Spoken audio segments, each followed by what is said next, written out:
I have a question. What did you want us to read up to? Because you made an announcement last week to read like the Haluku tree on Blackboard, but Yeah. then the syllabus says something different. Does it? Okay. Yes, you were supposed, I wanted you, it's fine, you all read the more or less the right thing, but I wanted you to read the courtship. Some of you read the stealing of wisdom. It's fine. But I'm gonna focus on the courtship because it makes sense. So the syllabus normally should have what is in the syllabus? I don't It's even, page numbers. yeah, what is it? It was pages 30 to 70. For today? Yeah. Yeah, that's right. That would have been good, yeah. Yeah. Is that what you read? No, you're fine. You read it's fine. Okay, good.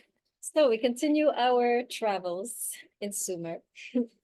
And I want to go over some of your comments first, and then we'll get into the text, which in my view is fundamental key text to unlock again Genesis 3:16, right, which is my obsession. So, so once we figured out this text, you will see, you will begin to read that passage very differently. Okay. First, so I'm only gonna bring out the people who actually worked on the courtship text and the others, sorry. So starting with Davidov. Very interesting. Where are you? Right here, yes. Yep. So a lot of you pointed this out. She likes grain, right? She wants the farmer, and the mother pushes the shepherds. It's very interesting historically also, because we know that historically Sumer was agricultural. It was grain.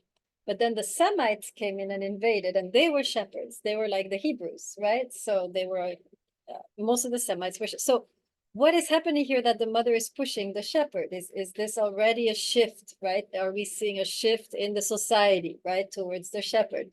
There might be other reasons. We'll talk about that once we get to it. I'm going to ask you, why do you think the mother prefers the shepherd? So there is a historical backdrop, right, of this constant fighting between the agricultural societies and the nomadic societies. They were fighting for land. So historically, there is this backdrop. I think there's more to it than that here in the text, but good observation.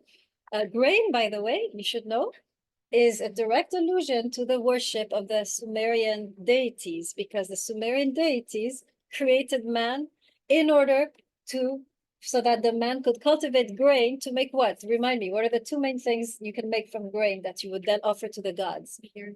Beer and bread, right? So the Sumerians, believed, or at least in their scriptures, it is narrated that the gods created human beings so that the human beings could then bring them food, right? So we're going to talk about that. I think, especially when we talk about Genesis 1, but you should already see that there's a contrast between the Sumerian deity and the Hebraic deity, right? The Sumerian deity creates humans so humans can feed the deity. In Genesis 1, when we'll read it, you'll see God created humans so that he can feed the humans, right? God is feeding the humans in Genesis 1. So there's definitely, again, a polemic, right? A challenge here to the Sumerian worldview. So grain, definitely, it alludes to the Sumerian worship, the gods who create humans for themselves. Innana seems to be a different goddess, or is pushed in a different direction. It's interesting. We'll talk about that. Michal, yes, you mentioned a very interesting quote at the end of they have, they get married, they have the first night together, and then he tells her, "Set me free, my sister," right? Same quote in the Song of Songs, but reversed, where the woman says to the man, "Be free, be like a gazelle." Do you remember this quote? And we'll study it anyways, right? But you're seeing now how linguistically connected these texts are just from that expression, "Set me free, my sister," after this very intimate encounter. You have the same setting free in the Song of Songs. Another proof that the author of the Song of Songs is familiar with these texts, but is flipping it, right? And we'll talk about the meaning of that definitely today. A nice observation, Rivera. You see her, once she's intimate with the Mutsi, she's pouring plants and grain out of her womb, right? This is an allusion to the fertility. She becomes fertile, fruitful at the contact with the king, right? And we're going to see how this is very, very important. They both, in a way, transform at each other's contact. And this is very important to understand the whole rest of the Hebrew Bible. Gender relations in the Hebrew Bible starts here, right? This is where you get the base, the beginning, right? Epstein, yes, it is very graphic and repetitive, and it's almost like I don't want to give you horrible authors to read or not read, but there's a French author who kind of writes in this very repetitive way. So yes, this is not, the Hebrews are much more subtle and discreet. The Sumerians are very sexual, right? Very explicit. I mean, it's poetic, but it's just, it's so graphic. You don't, it's, the poetry barely hides it, right? What's going on here. So yes, you're right. It's different literature. And yes, you mentioned the shepherds, the Semites.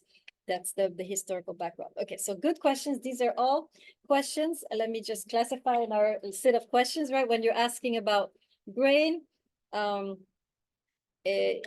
you're all in the, most of you are in the remez. You're looking at the historical background, the language, right? This is not the drash where we come in with philosophical questions, right?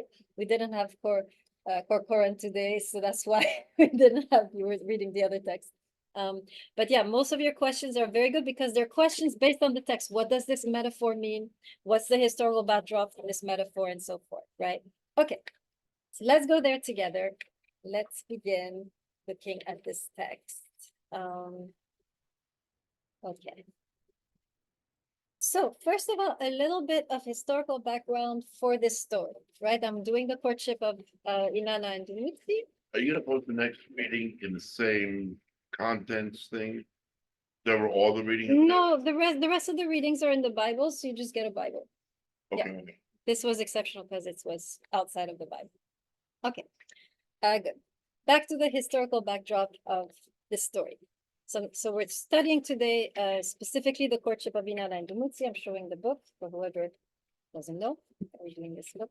Okay, so there is actually a historical backdrop to this. There was, well, what is history, what is myth, right? But there was in the ancient past of Sumer a goddess, Innana, who actually, it was believed, fell in love with a human being. This is not so far-fetched. I mean, if you read the Hebrew text and the biblical text in Genesis 4, you have an allusion to sons of God mating with human women, right? So you have, it's, and we interpret sons of God, oh, those are the Israelites, right? Or those are, but some people will go as far as say, no, those are actual divinities or angels who were having intercourse. So for those of you who wondered if angels have sex, they do, according to this passage, right? Seems like. So apparently, even the biblical text seems to imply that there were gods who were able to be intimate with human beings. So possibly this is historically true. This is too far back in the history for us to verify. Obviously, it's very different from what we're used to, right? Okay, so there was an actual story with this goddess who fell in love with a shepherd called Dumuzi. He then became a great king and ruled Sumer for many years. So this is the actual backdrop. Now, so their marriage is celebrated every year, right? And their marriage becomes highly symbolic. It is really the moment when so two things happen during this marriage, right? That is reenacted every year by the king and the priestess of Innana. Remember, I told you this. So the king, around the fall festival, this is around the Hebrew festivals of New Year, Sukkot, same thing. So around the fall festival, the king enters the temple of Innana, has some kind of intercourse or connection with the priestess there who represents Innana, and then the king is supposed to come out empowered to rule, right? So contact with the goddess is what gives the king the credentials, the power to rule. Okay. On the other hand, Innana, the woman, becomes fertile, and Innana represents nature. She's an embodiment of nature. So intercourse with the king gives back to nature its fruitfulness. You have then the fall harvest then comes, and in ancient Sumer, what we call spring here happens in the fall there, right? Because they have a very tough summer where everything dies. And then in the fall, everything revives. And you have a festival you have harvest there, a very big harvest there, very similar to the biblical holiday of Sukkot, for example. It's the same time frame. Okay. So that's the historical backdrop. That's the cultic, right? The way that this text became part of the religion. And this story, of course, was narrated on tablets that were read throughout the ancient Near East, right? I was just reading Samuel Noah Kramer, who translated this. He's right here on the book. He was writing another article on the connections between the Bible and these texts. And according to him, it is quite clear that biblical writers studied these texts. At least people, especially people like Solomon, who, right, were very, very erudite, very learned. But in general, people knew about these. These were circulated. Okay, so we shouldn't be surprised, right? If the biblical text is gonna draw on this sacred marriage motif, and this is a very important point. Here we have this notion of sacred marriage here in the text, which will come back over and over again in different shapes and forms in the biblical text. You will see it between Adam and Eve. You will see it between Ruth and Boaz.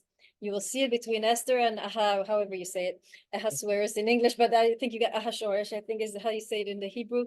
You have it, so those are the four main couple, and the Shulamite in the Song of Songs and the king there, right? So you have this, this is why we're studying this text, because it's going to come back and haunt us throughout the semester, right? You will see elements of this text present in the biblical text, and certainly because the writer is drawing from this tradition and of course modifying it, right? They're not just copying, they're modifying and so forth. Okay, so let's go into the text. It's a very rich text. First thing I see in the text that I want to talk about is this non-conventional femininity of Innana. Let's talk about it a little bit. Her brother comes to her, right? And he tells her, young lady, the grain is glistening in the furrow. I will hoe it for you. What does she do? What is this dialogue between her and the brother? What does it tell us about Innana? Very first scene. Yes. The brother serves the sister. Okay, so first of all, yeah, flip. Normally, I mean, I come from a patriarchal household. My father was from North Africa. In his home, the sister served the brother. Right? When my mom, who is from Switzerland, visited their home, she was shocked and appalled to see that the mother and the sister would serve him, right? Bring food, do everything, right? So this is flipping it, right? Here the brother is serving the sister. Very unusual for a patriarchal mindset, very common, or at least not so uncommon in a matriarchal context where we are right now. This is way before, right, the rise of patriarchy. So very nice. What else is going on? What is this brother doing for her though? He's doing a specific work. What is this work? And who was this work reserved to normally? Yes. Making fabric. Yeah, who did that normally? Women. Yeah, even in her time. And if you read, if you want a parallel, you have Proverbs 31, the very beautiful poem on the virtuous woman, right? A virtuous woman who can find, and this woman she's doing this. She's making clothes, she's making textiles for her family. That was the typical work of women. And here Innana is like, oh, not for me. I ain't doing that. That's for girls, right? That's for sissies. Yes. There's also a word for saying, I'm not ready to get married. I don't have all these, It's a good point. any of these things. I don't have to get married now. I like that. I like, because you're right. It's all about, I'm just reading here on page 31, brother, after you've brought my bridal sheet. So she's weaving her bridal sheet, right? She's making her trousseau. And she's basically, I like that. That would work. She's kind of saying, nah, that's not for me. I don't want to get married. This is all about creating. You're right. I think you're really on point, because the women would weave these things and then bring it into their new homes, right? So in preparation for marriage, they would weave, the tablecloths and the bed sheets and curtains, whatever. And so she's in a way saying, this isn't for me. Marriage is not for me. And we know this about Innana, right? She never gets married, right? She has many lovers, which is what Gilgamesh hates about her. So very good, very good.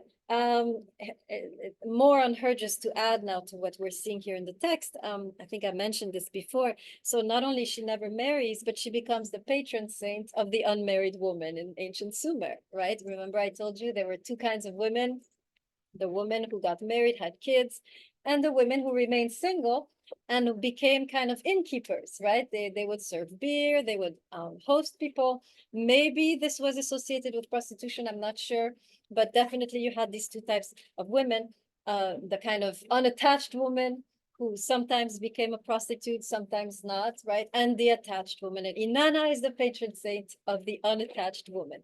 She is the one who remains on the margins of society, never has children, never gets married. These are the two roles. There's two roles for women. She does neither. Anybody know why? From the text, why Innana never becomes a wife and a mother? What is her role? What's her real role? Based on the text, anyone know? Isn't she a servant? Nope, not Inanna. Nope, she's not a servant. What's her true role? The text mentions it, especially at the end after she finishes with Dumuzi. Yes, Protect the king. exactly. She is wed to the king. Therefore, What? wed to the king. She's married to the king. The king is her beloved, right? So therefore, she never gets a human or nobody else because she is symbolically wed to the king of the land, right? Her role is to protect the king and to guard the king. It is almost a military role. Actually, it is a military role. I want you to remember this idea of the military role, which we find here. Let me just give you right here, page 33. It's mentioned in passing, but I want to dwell on it because it's coming back in Genesis. Look at with me the top of the page, count 1, 2, 3, 4, 5, 6, 7 lines from the top of 33. Who is with me? Wave at me if you're with me. I need 2 people to be with me. 2 people who are on the text with me. So 7 from the top on 33.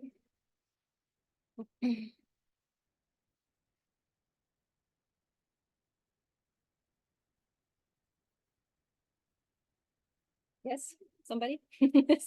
Page 33. Page 33, 7 lines from the top. What do you see there? Are you there? You who are meant to be the king's protector. are Exactly, you? right? You who are meant to be the king's protector. This is military language, right? Have you seen what's the name of this again? This movie, Black Panther? Did you see the female bodyguards in the movie? That's it. This is exactly what she's meant to be. Military bodyguard of the king. Military language is used. She's the one who at war fights for the king and destroys everything. Where did we see this in the Hebrew Bible?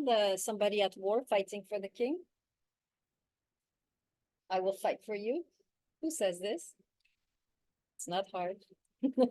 Don't think too far. Who's the one fighting Israel's battles in the Hebrew Bible? God. Yes. Same thing, right? Same role. Now, more on the military. When we get to Genesis 2, the creation of woman, and when we get to her, so the creation of woman in Genesis 2, she's referred to as the helpmeet, or this the other terrible translation.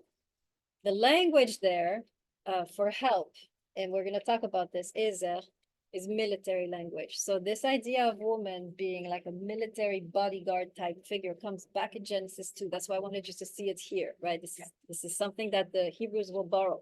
Okay, we'll come to it in time. Okay, so you get this idea. So it's great, right? To have one. I mean, I think for women, honestly, it's liberating to see that there are more ways to be feminine than one, right? This is, I think, what is precious about this text, especially in the 21st century, is the idea that to be feminine doesn't mean to be a wife or a mother or some kind of girly girl, right? There are ways to be feminine that are warrior. There are ways to be feminine that are, single. And by the way, you will find this in the Hebrew Bible. There's no feminine role in the Hebrew Bible. Hebrew Bible is very interesting in this way. There's a clear sexual difference, but there are no gender roles. This is one very interesting feature, which I think is very progressive in terms of where we are today, because we don't like gender roles, right? We don't like sexual difference either. But the biblical text is kind of a very strong on sexual difference. Man, woman, we keep that, right? But to be a woman, it doesn't mean this. It means it could be anything. You have women warriors, women prophets, women who are mothers, women who are fighters, women, right? So you have this fluidity of gender roles in the Hebrew Bible, which in a way is inspired here by, could have been inspired by the Sumerian view of gender fluidity, right? Not sexual fluidity, right? Sexual difference, very clear. But I think what we're learning from the Sumerians is that there's more than one way of being a woman, right? Not much on men because we're not doing the male deities, but that's something that's, I think, very liberating for a woman to see. Wow, I can be a woman and, not fit into that stereotype and still be a woman, right? Okay, so that was just one little comment. Now, we continue. And well, first of all, anything else you want to say on this non-conventional woman? Any remarks, observations that you want to add before we get into her choice of partner and the debate she has with her mom about it? Okay. So then she's presented with 2 options. I think the brother tells her you should marry the shepherd. She's like, ah, no, I don't want to marry the shepherd. I want the farmer. Okay, why does she prefer this farmer? Anybody catch why she prefers the farmer? Yes. So she tells the shepherds, because everything that you have was given to you by the gods, and the farmer makes things by himself. Oh, wait, where? I didn't see that. That's interesting. Show me. Or- Everyone help us find this. There, That's very interesting. yeah, you found it. Where is it? Without my mother knew God. Page Away. Page 34. 34? When Innana spoke. Without my father, you built the roof.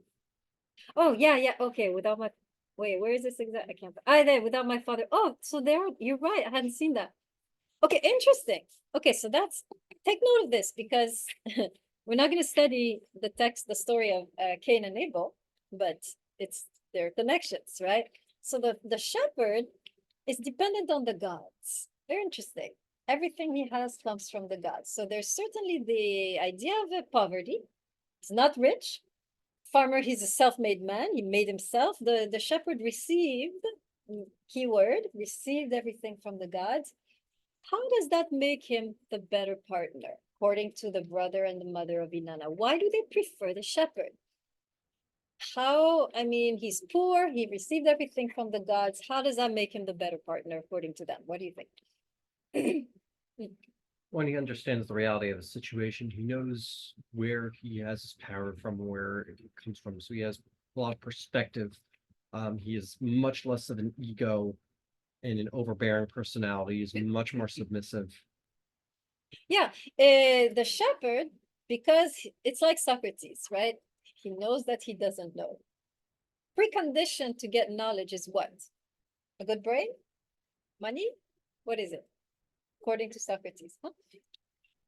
Critical thinking or no? Not even. Open to not- the exchange of ideas. Exactly. You know that emptiness is the precondition for knowledge. Emptiness, right? As soon as you realize you don't know, boom, you're ready to learn. It's very similar here. As soon as you realize everything you have received, you're ready to love, right? It's as though the shepherd, and we could go on, we could go deep in this, right? The shepherd is more ready to love because he's more able to receive. There's not such a strong ego. He's open to the outside. He's able to receive his power from the outside. Do you follow me? Anyone who doesn't know how to receive the power from the outside, how is he going to be with the woman? What will be his relationship with the woman? Domineering. Very good, right? I don't need you. I am my own man. Shut up and go in the kitchen where you belong, right? So anyone who's not permeable, right, who's not able to realize the source of my power lies outside of me, I therefore need to open up out beyond myself. I need to receive from you in order to be truly powerful, is not ready for love, right? Is not ready for wisdom either, right? Remember, Innana is a figure of wisdom, so we can read everything on that level. If she's the figure of wisdom, whom does she need to worship her? Someone who doesn't have wisdom, who doesn't know, who is open to receive it. I want to remind you that in the ancient Near East, did I ask you this already? Where is the seat of wisdom in the ancient Near? What organ of our body is the part which is wise, or the part which is which is the seat of wisdom in us? Anybody know? It's not the heart. Nice try though. What part of your body is where wisdom occurs? Right. Nope, not for them, not for them. That's us. We think like that. Think more. Yes? The phallus. Nope. Okay. Why no? Okay. You think. Something that would, The what? Nope, not the stomach. Oh. What part of you needs to be highly developed for you to be wise?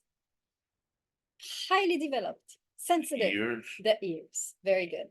And she mentions here, I put my ear to the right. The notion, the ear is the seat of wisdom.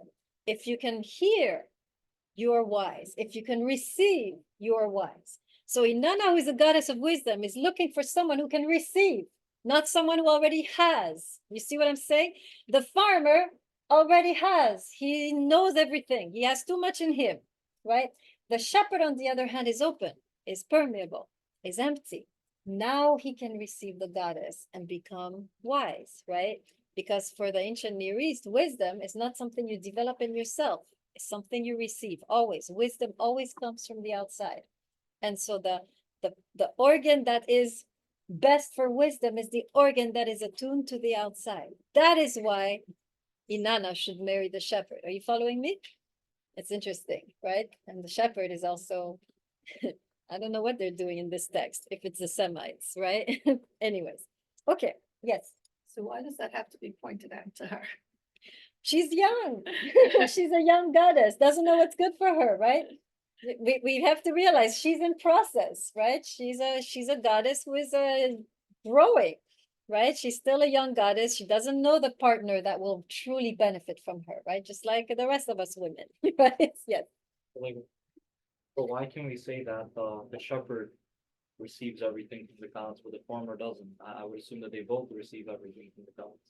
In the text, the shepherd seems to know he received everything from the gods, whereas the farmer, you don't see the farmer ever mentioning the gods or being mentioned associated with the gods, right? So if I'm just reading the text, I see immediately the shepherd is associated with receptivity, and the farmer, there's nothing.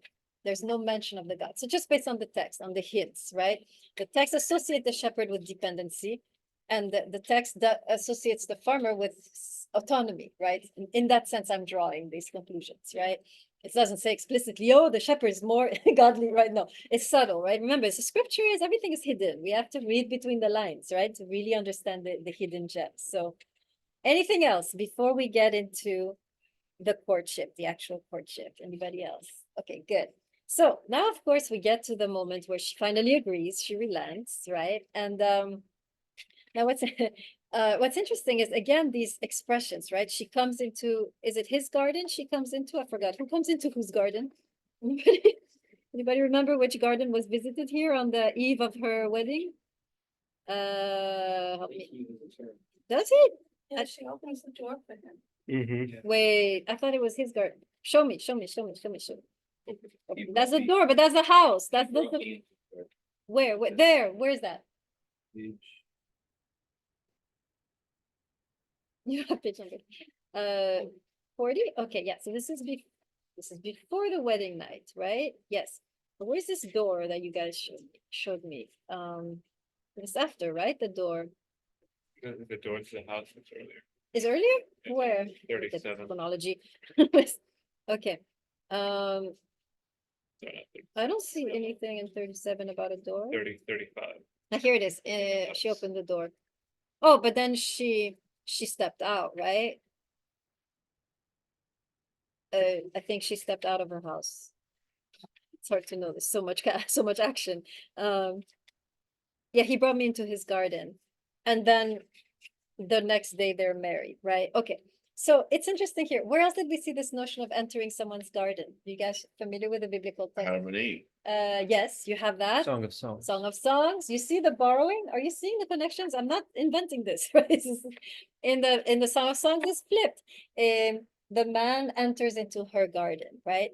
It's interesting that this is certainly sexual exploration, but we don't know if they had full intercourse, because normally that is reserved for the wedding night, right? So definitely the notion of the garden implies exploration, but not necessarily consummation, right? So that might be illuminating to the Song of Songs text, right? Where people are debating, did they have sex? Right? And still debating that. But if it is a garden thing, probably they didn't go all the way, right? Because the garden, you don't yet go all the way. You go all the way in the bedroom, right? So brought her into a garden. So already you should see the connections with the Song of Songs and so forth. And of course, she then goes into this bathing, putting on certain clothing, right? And where do we see this? Now, this is important. This notion of on page 44, right? I bathed for the wild bull. I perfumed my sides. I coated my mouth. I painted my eyes, and so forth. We see this notion of bathing in preparation for the beloved several times in the biblical text. Let's just bring them, let's just highlight them briefly. Anybody remember? Scenes of bathing and ointment, right? Bathing and putting on ointment for a man. That should pop up a few scenes.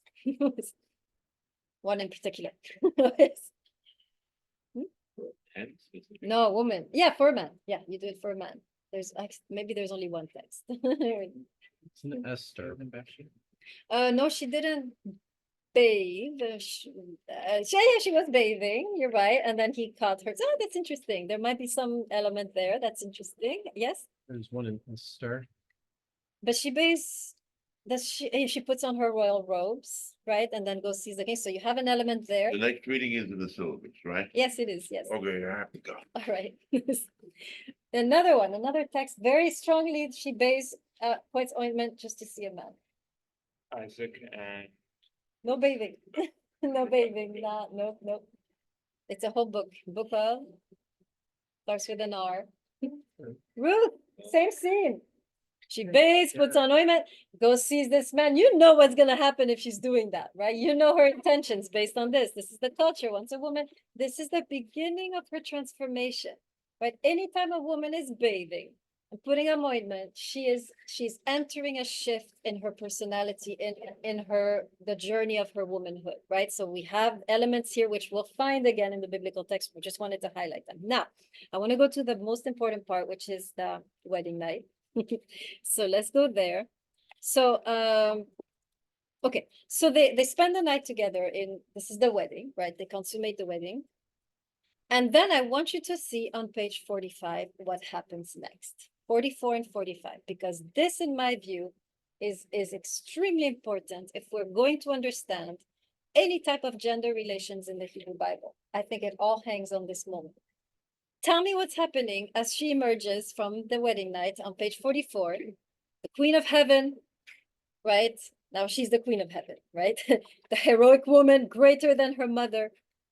Innana, the first daughter of the moon. I mean, watch how she emerges from that, right?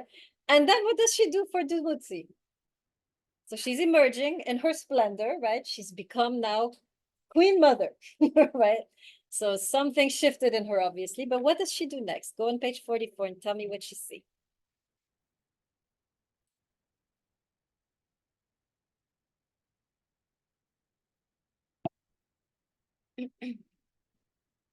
At the bottom of page 44. Last line. Exactly. She now comes out. This is strange, right? She comes out of the bedroom instead of being like, "Hey, honey, do you want, some croissant or hot chocolate?" She decrees the fate of Dumuzi. Okay, so there's something going on here which is very important. And now look what she says.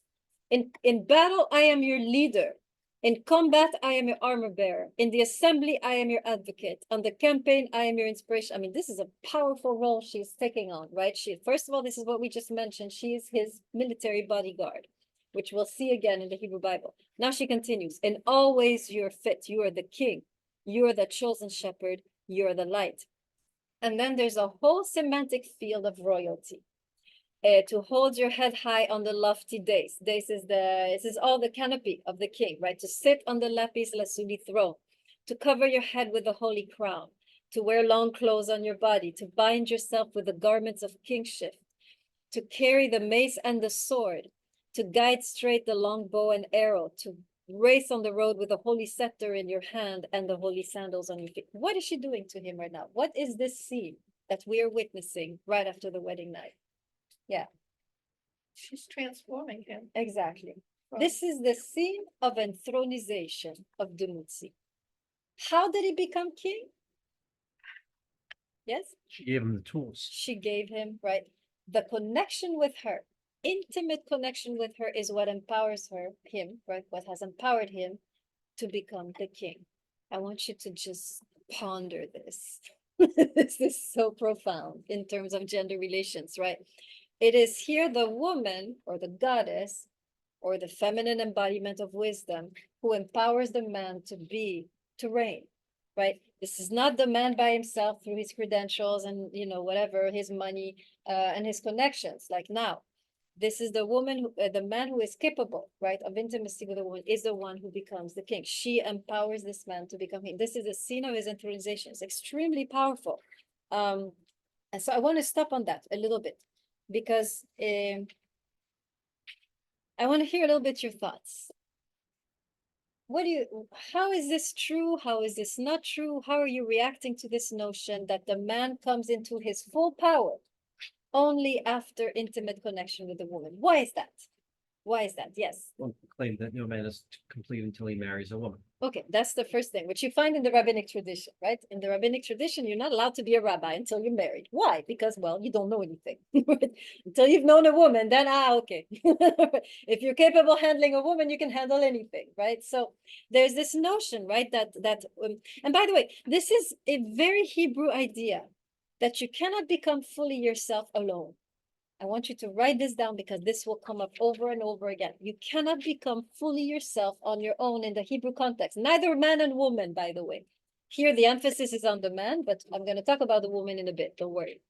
Right? The subject in the Hebrew context, and here also, is a relational subject. It's not a rational subject, right? Aristotle says man is a rational animal, right? The Hebrews would counter, no, man is a relational animal. It's not the same thing. Rational is by myself. I have a brain. I can, I become myself, fully myself by the development of my brain. This is where you are now. That's why you go to college, right? You're taught to develop your brain, have a huge brain, and then you think, there, I made it. I'm a man or I'm a woman, right? No, in the Hebrew context, it's not your big brain that makes you fully yourself. Fully yourself is, are you capable of relationship? Are you capable of entering into intimate contact with another human being and making space for that other human being? This is what brings you to the highest version of your manhood and womanhood, we will see in a bit. By the way, deep connections, I always like to say this, between ancient Near East, Hebrew, and African philosophy. This whole region is the same idea that you become yourself through contact with the other. You become a full-fledged human being through relationship, not through rationality. Relationally, not rationally. Yes. Could you say something about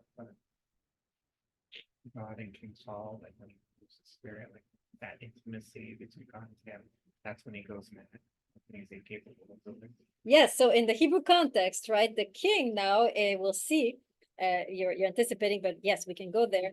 The king becomes empowered to be king, not through intercourse with a priestess. How? Anybody know what is given to the king before he becomes king?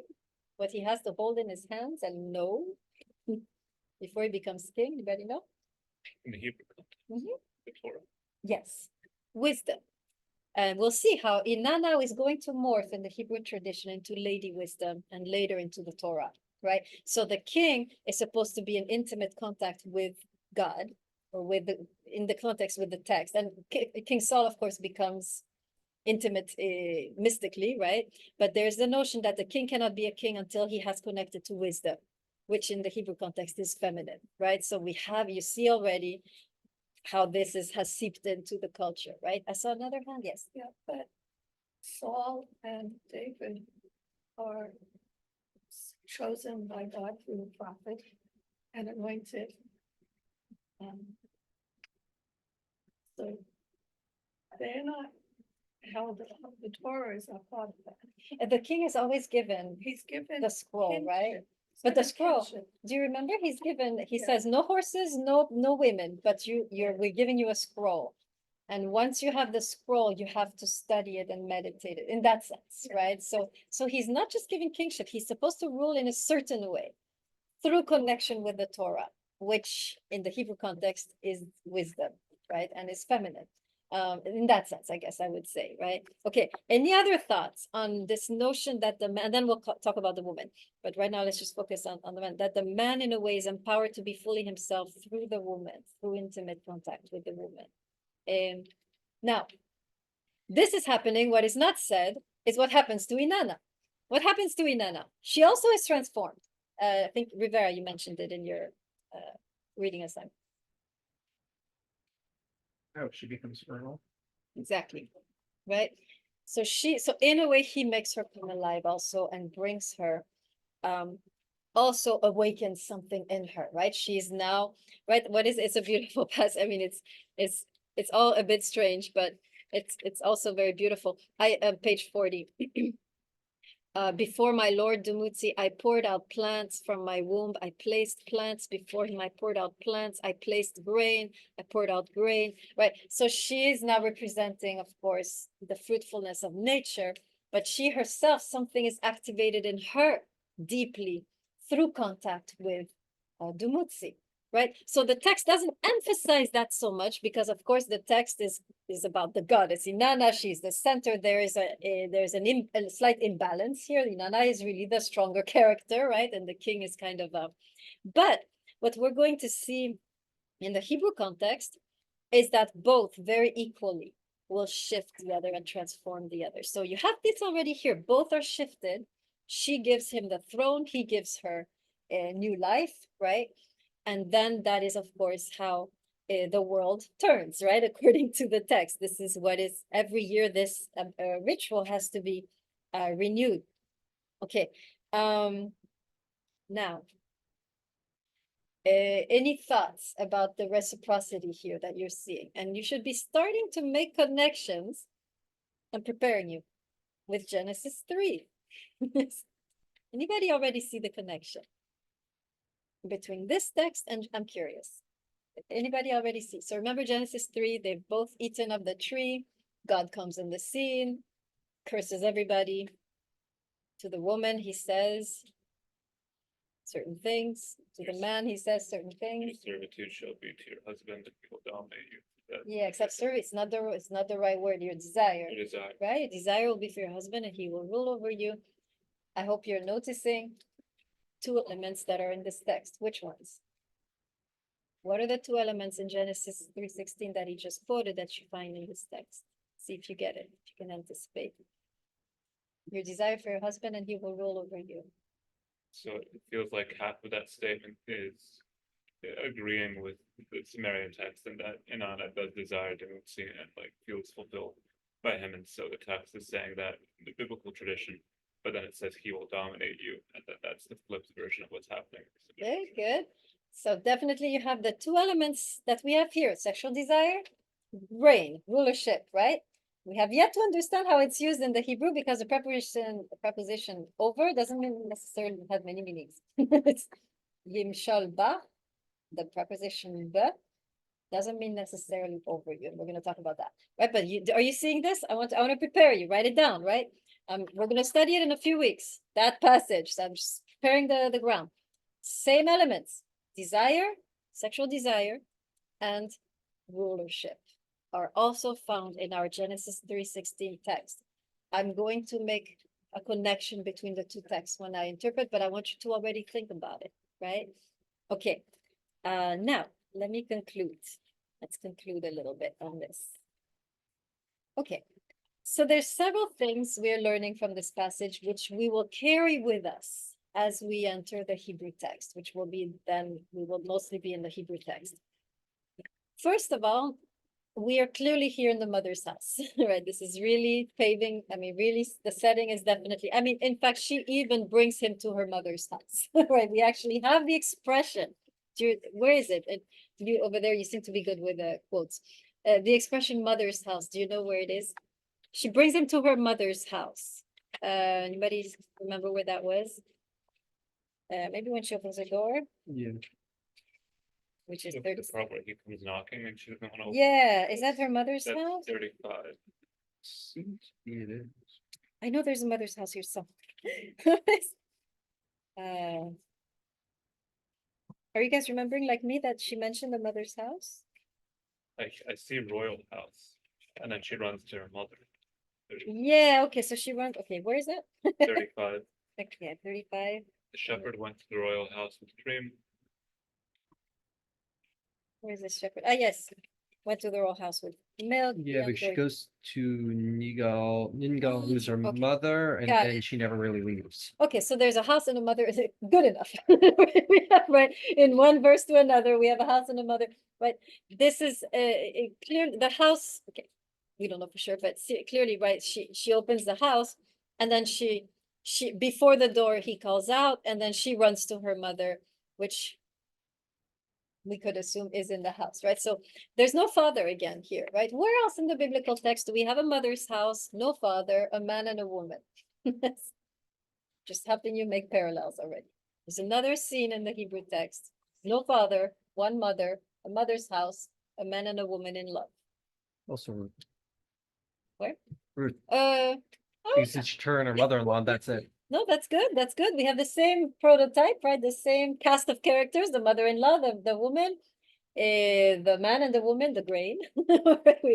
Maybe, right? So that's, I hadn't seen that. There's another passage even more with a man and a woman in love, a mother's house, her wishing she could take him to her mother's house. No? Well, think of it. Who do we have left? We had Adam and Eve. We have four power couples, right? That we're going to study. Adam and Eve, Ruth and Boaz, the Shulamite and Solomon, and Esther and Ahasuerus. Where does this happen? This mother's house. Song. Song of Songs. Song of Songs. You have her saying, "Oh, I wish I could bring you to my mother's house." No father in the picture, right? And then there, we could love each other freely. Borrowing again from, right? I just want you to start to see the connections, right? The biblical text is drawing from this tradition. Okay, where was I? Okay, so mother's house. Then we have, of course, another feature, very strong feminine figure, right? Which I think is inspiring. As a woman, I find her inspiring. One of the main reasons, because she's a non-conventional, she doesn't fulfill the conventional role of femininity, right? In a way, is a nice model for women who don't fit in the traditional roles, right? You can be a woman and be a warrior for the king, right? You can be a bodyguard. You can be, wandering around the world. You can be, just have a tavern, right? And so forth. So very interesting idea here. And this non-conventional femininity, I want to remind you, is found in the biblical text also. In the biblical text, you have gender fluidity. You have sexual difference, but you don't have gender roles. In that sense, I mean gender fluidity. The woman can be a warrior. The man can be a homemaker, right? Men usually pretty stable, but the woman in the biblical text, she can be the advisor to the king. She can be a priest, not a priest, but a prophet. She can be a warrior. There are many ways of embodying the feminine in the Hebrew text, which in a way, you can see this here too, right? Yes. Like in the Hebrew text, often it's the woman whose actions move the story forward. Yes, that's very true, right? So the woman, yes, especially in Book of Genesis, right? When you still had, we're going to talk about that, but the woman does, right? She is a catalyst in many transformations. And Ruth too, absolutely, yes, nice, and Esther, right? So you have here, very similar to here, right? She is the one who changes this man's destiny, right? She holds the destiny in her hands, and very often the women that we're going to study in the Hebrew text also can change the destiny of a man, right? We're going to see this. So the power of a woman to change her partner's destiny. But we'll see, of course, more also how the man can change a woman's destiny, right? In the Hebrew text, there's more reciprocity. Here, it's really the woman holds all the strings, right? But in the Hebrew text, there will not be any more gods, first of all, right? There's no goddess in the Hebrew text. It's a normal flesh and blood woman, but the woman will be a very powerful character, and the man also will empower the woman. They empower each other in the biblical text in a way that is more stronger than here. Third thing, or I don't know how many where I am, but another element here that I want you to remember is the connection between the woman and wisdom. This we will find in the biblical text also, the connection between woman and wisdom. So woman in a way becomes and especially in the biblical text here, the goddess is the embodiment of wisdom, but in the biblical text, this goddess is going to morph first into lady wisdom. So wisdom as a feminine character, like in the book of Proverbs, which we're going to study. So you'll see that wisdom is personified by a woman. So first we will see wisdom being like a woman, and the need to embrace wisdom like you would embrace a woman is how you become, how you reign. And actually in the book of Proverbs, there is the very, very clear parallel when King Solomon says in the book of Proverbs, by her you will reign, wisdom. And the by is the same preposition as in Genesis 3:16. They're tossing that out. But interesting. So just letting you think about that, right? So by her or through her you will reign in the book of Proverbs. Remember this. I'm going to use this when I do Genesis. Do you know what chapter?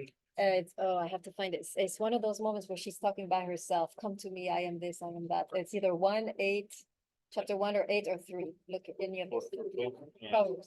Proverbs 1, Proverbs 3, or Proverbs 8.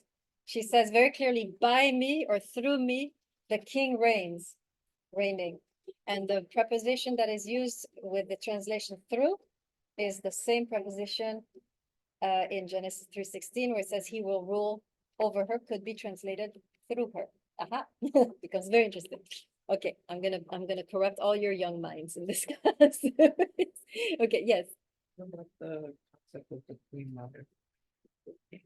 Yes, oh, absolutely. Queen Mother is extremely powerful in the Book of Kings, right? Again, this is the notion of the Queen Mother representing wisdom, right? She becomes, so yes, so I was gonna go there. So you have Lady Wisdom first, but then it becomes the mother. The mother becomes a figure of wisdom in the Book of Proverbs, and the Queen Mother all the more so. In fact, in the story of Solomon, Bathsheba comes to Bathsheba comes to David. She's the Queen Mother. And she says, I want my son to, she influences the king. She is a figure of wisdom, right? Bathsheba. So then you have the Queen Mother, and then you have the spouse. Why it's so important to have a virtuous woman as a spouse, because she is the embodiment of wisdom or of folly. Who you marry, y'all, gonna determine your fate. Be very careful. This is especially true of men. Right? So you can marry a fool or you can marry somebody wise, and it will decide where you go. Right? So that's basically the idea. So in the biblical text, the woman, flesh and blood woman, becomes the embodiment of wisdom, and it becomes then very important, right? She becomes then someone that the man needs to go to acquire wisdom, right? I know I'm a woman teaching this class. I know, I feel bad, but just telling you what's there. Now, I don't want to make this just, oh, woman power. Yeah, without you, without us, you're nothing. Because just like the woman has power to shift the man's destiny, the man also shifts in the Hebrew text the woman's destiny, and we will see these power couples shifting each other, right? Okay. Yeah, and finally, last point, she empowers the man to rule. In other words, she brings him to his full powers. And I'm going to add again and again, the man also brings the woman to her full powers. We will see this. It's a beautiful moment in the story of Adam and Eve, when the man turns around.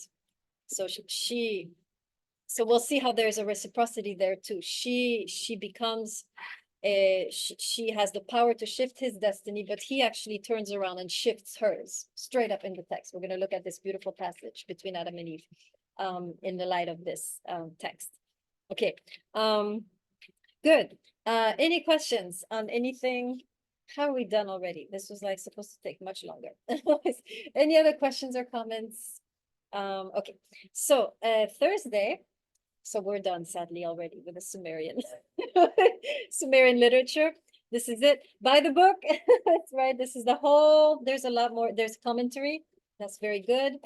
And then there's one more text where she goes into the underworld, very famous text, which we're not doing. But this is it for Sumerian. Now we go into the book of Genesis. And on Thursday, you have no work to do. I'm just going to introduce the book of Genesis, right? And then you should prepare Genesis 1 to 3. So start reading already, and start reading with this in mind. I want you to start making connections. They're there. They're begging to be made, right?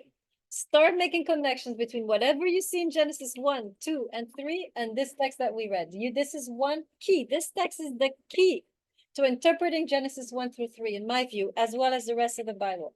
So that's why we did it. Okay, I will see you Thursday. So nothing for Thursday. Next week you'll do Genesis 1.